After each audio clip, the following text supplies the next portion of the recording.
Hello. I'm really excited to talk to you all. My brother's in the background and he might say some things. We have to ignore that because he's gonna be him regardless. Okay?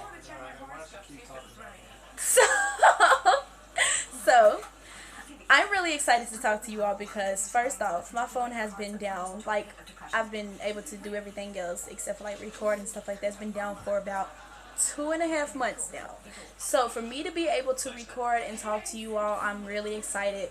And on top of that, I feel like it's like right on point because about 2 days ago, I found out my purpose in life.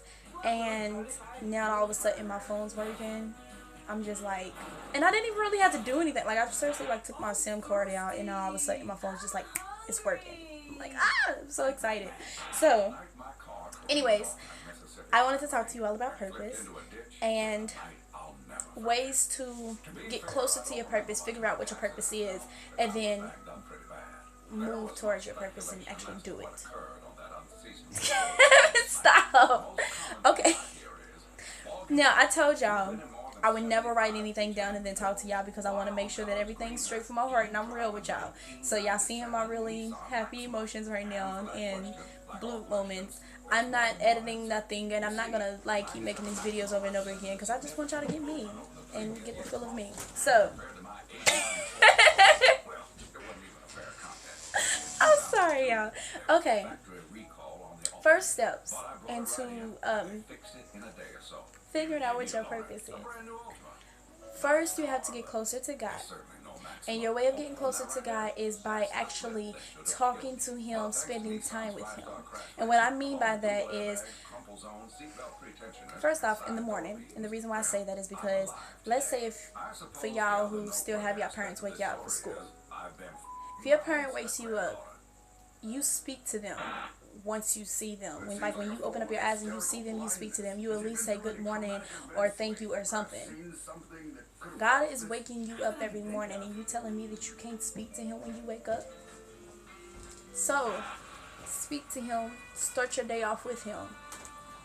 And then, Jesus Christ. I would say before you go to bed, and I don't mean just to like let's lay by my bedside and now I lay me down to sleep and pray the Lord my soul to keep. If I shut up before I wake up, pray the Lord my soul to take, and then you say a little bitty thing and then you get off and you be like, well, I'm going to bed. No, I mean get down on your face. And I said that before and I think people was like, oh my God, that's dirty. I don't care.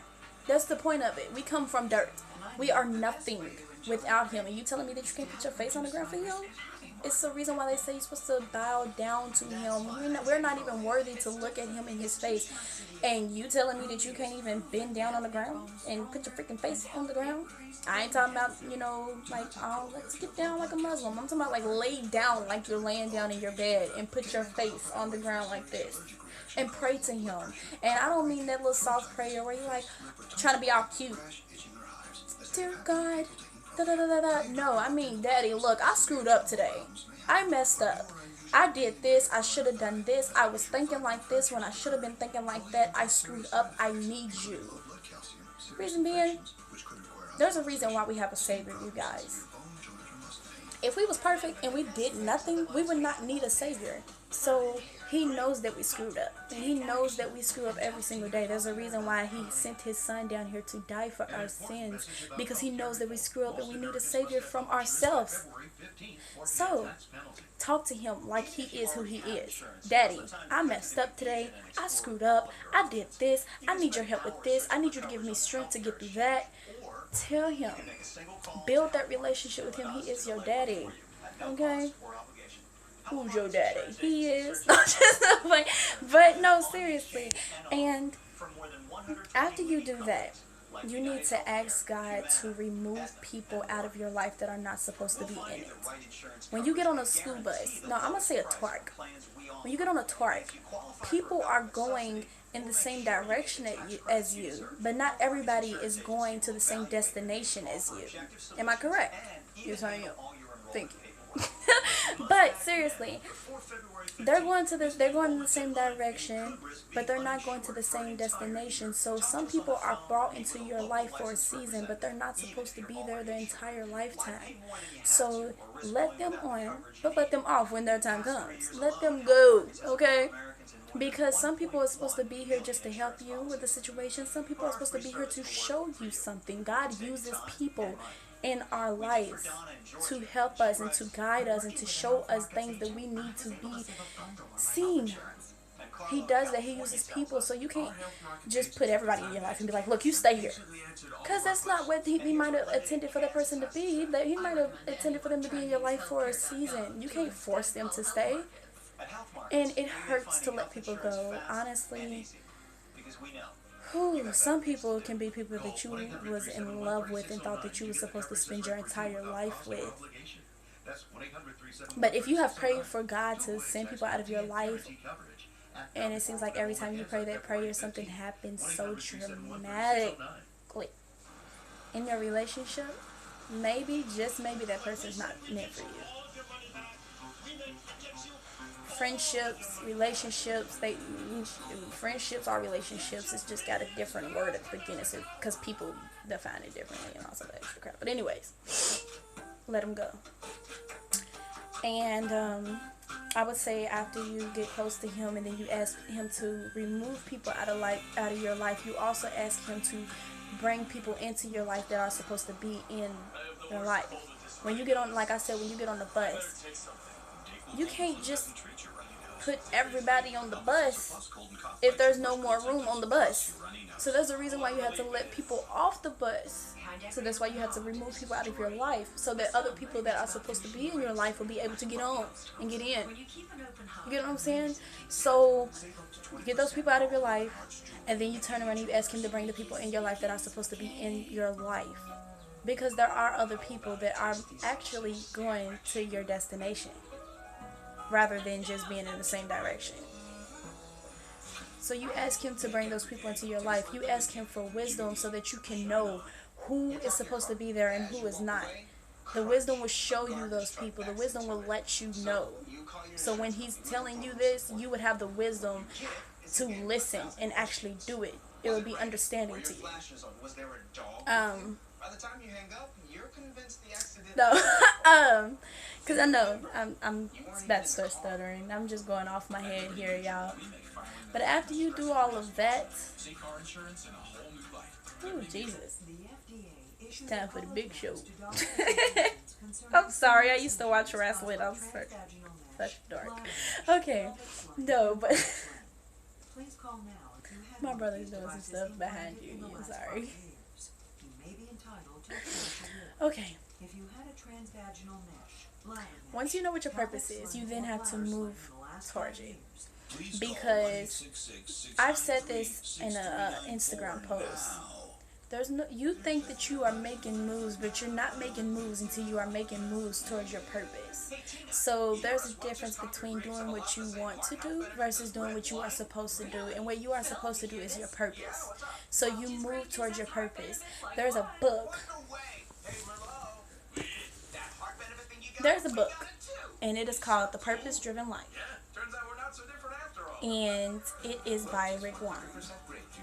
This book, I think, should be read before I'll say during and after you figure out what your purpose is. I say during because your journey of figuring out your purpose, I think it would help you move forward. However, I think you should read it again after you figure out what your purpose is, because it will be a little bit more clear. Because like when you're first reading it, it kind of helps you move towards your purpose a little bit, because it's like you kind of understand the book and you're not stupid, so you can comprehend and be like, okay, that sounds like I should be doing this and it sounds like I should be doing that. But then it will help you even more after you already know what your purpose is, because then when you're reading it, when it says something about like everything that you do should be revolved around your purpose, if you read that beforehand, you'd be like, okay, that's good, I'll remember that once I know what my purpose is. But if you're reading it after you know what your purpose is, you'll be like, oh, so that means instead of me doing this, I should be doing that, because that would help me with my purpose. Instead of me doing this, I should be doing this. You get what I'm saying? So I think it should be read twice while you're trying to figure out what your purpose is, and once you figure out what your purpose is. Do do do do do. Honestly, I say there's one last thing into this whole thing, and that is to stay humble. Because a lot of us have a big role in life. Our purpose is very huge, such as preachers, just ministers, you know what I'm saying? Like people who say that they are supposed to change the world. When people end up having a very big impact on the world, they get very big headed and they forget who brought them through it all. And they forget who actually set them up to be who they are. You have to stay humble because he created all of this for you. He's the one who's like, I want you to be in this position. He's the one who was like, okay, and I can take this position away from you too. So don't get too big-headed, because first of all, he might take it away from you, and it can destroy a lot of other people too. Because if your purpose is to help people out, and you're not doing your purpose, those people that you were supposed to help out has not been helped out. So you have to understand that when you find out your purpose, it does not no longer just affect you. Because God's not just going to do something that just affects you in your life. Your purpose is always to help other people. So once you figure out what your purpose is, your purpose affects so many people. And if you don't do your part, come on now. So, I need you all to comment if you have any questions or anything like that. I need you all to like this video.